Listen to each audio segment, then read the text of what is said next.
So all 17 species of macaws here are considered threatened or endangered. And logging development and farming has reduced macaw habitats in the wild, although they are protected in their regional areas. Okay, macaw chicks are still being poached and sold in the market illegally.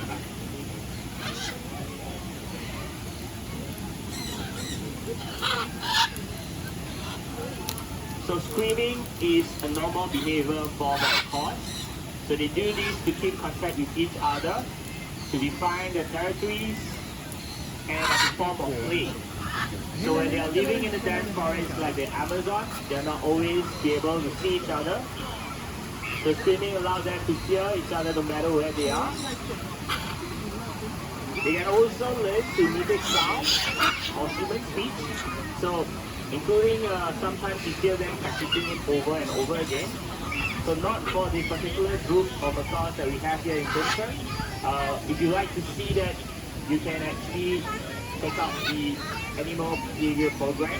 So it's actually located at the Sky Aggie Theatre. So these are some of the behaviors that are being taught to the macaws or parrots. So do check them out.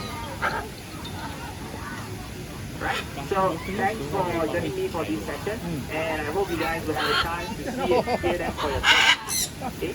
So the animal care staff will be here for the next 5